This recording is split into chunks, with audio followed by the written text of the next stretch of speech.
Online क्लासों में आपका स्वागत है। हम हमारा जो नेक्स्ट चैप्टर है वो पढ़ेंगे क्लास सेवन्थ की सिविक्स का चैप्टर 1। चैप्टर का नाम है ऑन इक्वलिटी। तो इसके बारे में सब कुछ हम सीखेंगे, इक्वलिटी के बारे में। चैप्टर को शुरू करने का जो सबसे पहला सीखने की चीज होगी वो होगी व्हाट इज इक्वलिटी। इक्वलिटी क्या है? तो इक्वलिटी का मतलब होता है इक्वल ट्रीटमेंट।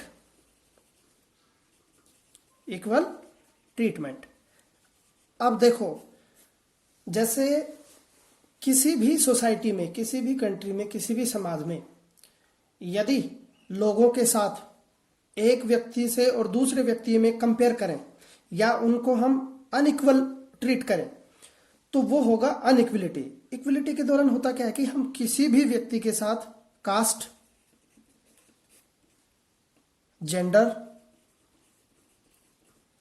रिलीजन और भी कई इसके ग्राउंड है, तो इन ग्राउंडों के आधार पर हम किसी के साथ भी क्या नहीं कर सकते? डिस्क्रिमिनेशन। बड़ा अच्छा वर्ड है इसमें, डिस्क्रिमिनेशन।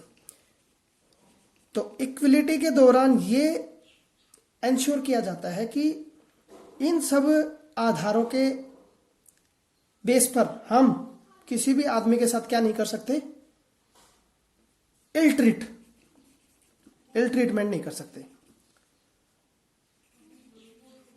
यानी गलत व्यवहार नहीं कर सकते कि ये आदमी तो इस कास्ट का है, ये इस जेंडर का, मेल है, फीमेल है, इस आधार पर, या ये हिंदू है, ये मुस्लिम है, ये क्रिश्चियन है, ये सिख है, इस आधार पर हम किसी भी आदमी के साथ डिस्क्रिमिनेशन नहीं कर सकते। तो इक्वलिटी में यही सब है। अब हम इसके मेन जो प्रोविजंस हैं वो सीखेंगे। हम पहले इक्वलिटी को हमारे कंट्री के एस्पेक्ट में सीखेंगे, इंडियन एस्पेक्ट में इक्वलिटी क्या है। तो इक्वलिटी को बेटा डिफाइन किया गया है हमारे कॉन्स्टिट्यूशन में। अब आपको ये सीखना पड़ेगा कॉन्स्टिट्यूशन क्या है। कॉन्स्टिट्यूशन किसी भी कंट्री की शासन व्यवस्था को, वहां के पॉलिटिकल सिस्टम को चलाने के लिए एक क्या होता है? Set of rule. उसमें सारे रूल रेगुलेशन क्या होते हैं? लिखे होते हैं। उसी के आधार पर ही किसी पर्टिकुलर देश की शासन व्यवस्था को चलाया जाता है। तो कॉन्स्टिट्यूशन क्या हो गया? Set of rule. इस कॉन्स्टिट्यूशन में इक्वलिटी को क्या दिया गया है? जगह दी गई है। तो अब कॉन्स्टिट्यूशन कहाँ के लिए जरूरी है? डेमोक्रेसी। कहाँ के लिए जरूरी है? डेमोक्रेसी। अब डेमोक्रेसी क्या है?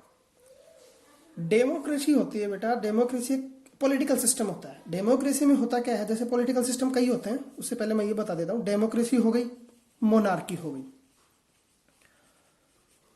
डेमोक्रेसी में क्या होता है कि जो उस पर्टिकुलर शासन व्यवस्था या वहां जिस देश में ये व्यवस्था है वहां के लोगों का किसी भी जो शासन है, जो कोई भी शासन है, उसमें एक्टिव पार्टिसिपेशन होता है उनका। वो एक्टिव होते हैं। एक्टिव का मतलब एक्टिव कैसे होंगे?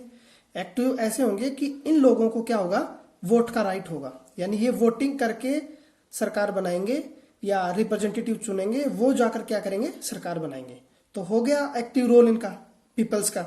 मोनार्की में क्या होता है? मोनार्की में पूरा शासन एक आदमी के पास होगा, दैट इज किंग, यानी राजा जो होगा उसके पास सारा शासन होगा। वो ही किसी भी देश की शासन व्यवस्था कैसे चलेगी ये तय करेगा।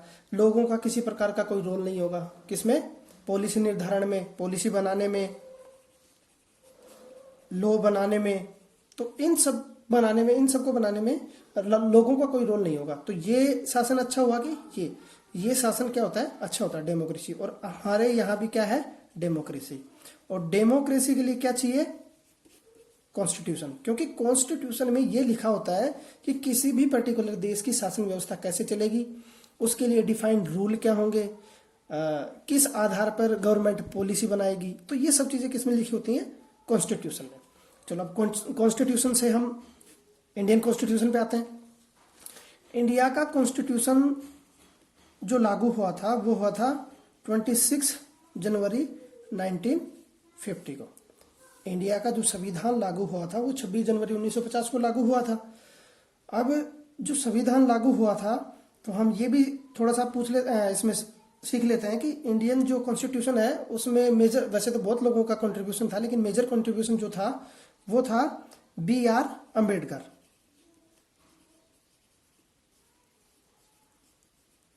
B.R. अम्बेडकर को इंडियन कॉन्स्टिट्यूशन का चीफ आर्किटेक्ट बोला जाता है।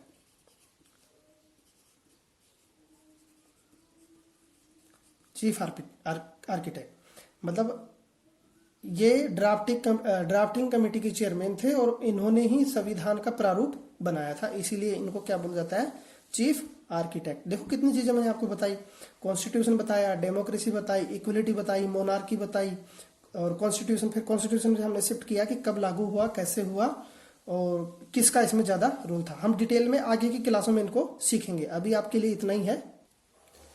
हमारे संविधान में और भी कई चीजें इन्वॉल्व हैं, जैसे इक्विलिटी नहीं, इक्विलिटी के अलावा यहाँ लिबर्टी है। लिबर्टी मतलब स्वतंत्रता। किस किस प्रकार की स्वतंत्रता है इसमें मैं आपको बता दे रहा हूं, जैसे विचारों की स्वतंत्रता, थॉट्स और बिलीफ। हमारे देश में किसी भी विश्वास को माना जा सकता है। इसमें सरकार या कोई भी व्यक्ति एक दूसरे की लाइफ में इंटरफेयर नहीं कर सकती कि आप इस पर्टिकुलर बिलीफ या इस विश्वास को मानो। इसके अलावा एक्सप्रेशन, यानी आपको अपनी बात बोलने का, अपनी अभिव्यक्ति देने का पूरा अधिकार होगा। ये कहाँ लिखा है, संविधान में। इसके अलावा फेथ, वही बात होगी विश्वास। इसके अलावा वर्शिप, पूजा करने का अधिकार है सभी को अपने धर्म के अनुसार। रिलीजन की क्या है, इक्विलिटी, फ्रीडम, लिबर्टी, कि सभी आदमियों को, हमारे देश के सभी जो सिटीजन है उनको कोई भी धर्म एक्सरसाइज करने का अधिकार, वो कोई भी वो मान सकता है, रिलीजन। और इसके अलावा हमारे जो लिबर्टी हो गई, इक्विलिटी हो गई, इसके अलावा हमारे यहाँ अनटचेबिलिटी,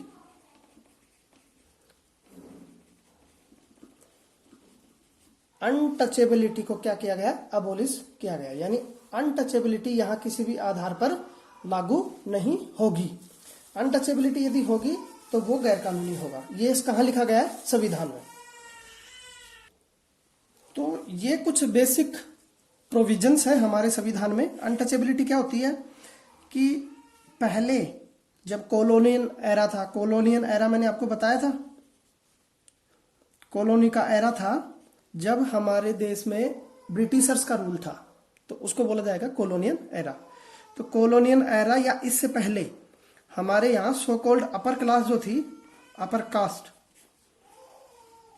वो क्या करती थी, लोअर जो कास्ट थी उनको अछूत मानती थी, अनटचेबल, कि इनको छूने से हमारा धर्म नष्ट हो जाएगा या ऐसा कुछ हो जाएगा। ऐसी कई धारणाएं उन लोगों में प्रचलित थी। तो इस व्यवस्था को या इस धारणा को हमारे संविधान में क्या किया गया है, बैन किया गया है। यदि ऐसा कोई आदमी करेगा तो वो कैसा होगा, अपराधी होगा। ऐसा हमारे संविधान में लिखा गया है। अब हम इक्विलिटी पे शिफ्ट करते हैं। इक्विलिटी जो है वो हमारे यहाँ दो प्रकार की है हमारे संविधान में। एक तो स्टेटस की इक्विलिटी, एक अपॉर्चुनिटी की।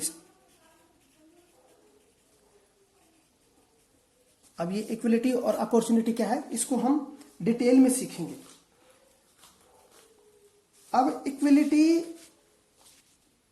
के लिए हमारे संविधान में ये व्यवस्था की गई है, क्योंकि ये पूरा चैप्टर ही इक्विलिटी पर है। मैंने आपको बेसिक थोड़ा सा वैसे ही इंट्रोडक्शन के लिए बता दिया। इक्विलिटी में हमारे संविधान में ये लिखा गया कि एवरी इंडिविजुअल या citizen in the country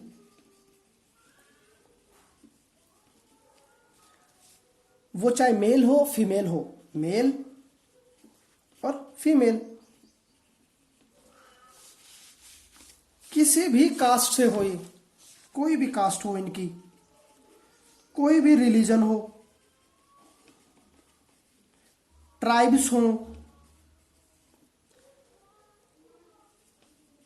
education हो, या और भी कोई ग्राउंड हो, उनके आधार पर सभी क्या है, इक्वल। ये ही इक्वलिटी है। यानी हमारे देश में किसी भी आधार पर किसी भी व्यक्ति के साथ डिस्क्रिमिनेशन या भेदभाव नहीं किया जा सकता। इसी को बोलते हैं इक्वलिटी। अब चलो संविधान में ये सब चीजें लिख दी, तो ये चीजें लागू कैसे होंगी? क्योंकि संविधान में ये सिर्फ चीजें लिखी नहीं गई है, इनके लिए प्रोविजंस भी हैं। इनके लिए प्रोविजन क्या क्या बनाए गए हैं कि यदि कोई भी आदमी caste, gender, religion, place of birth,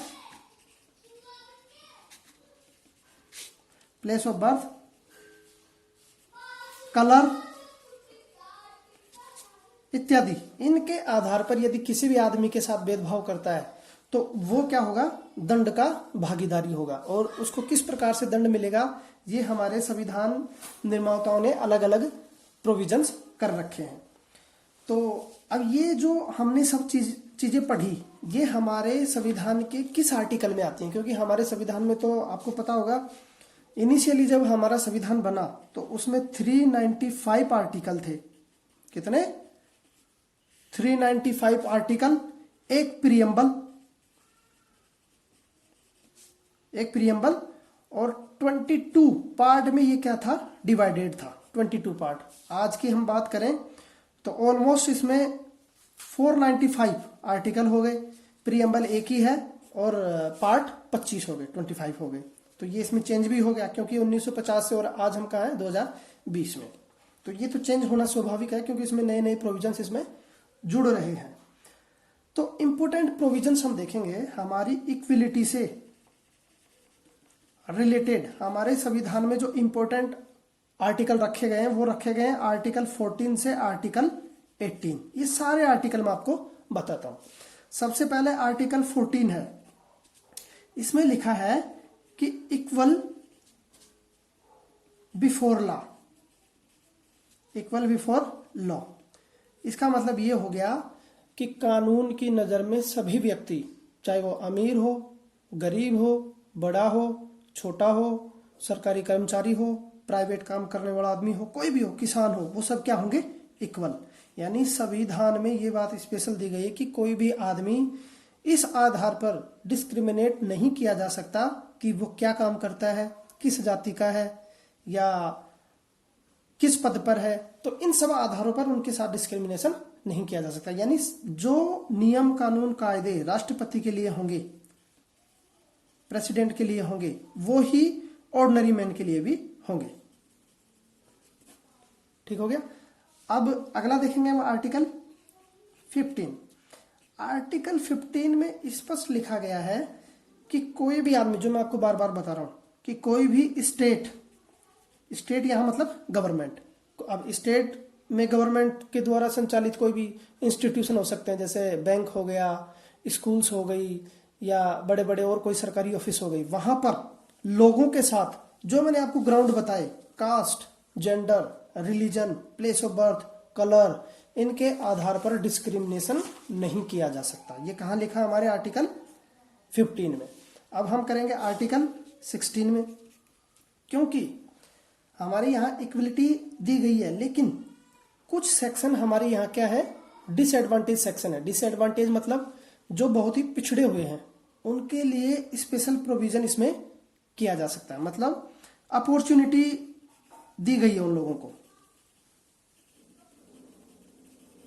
opportunity in public,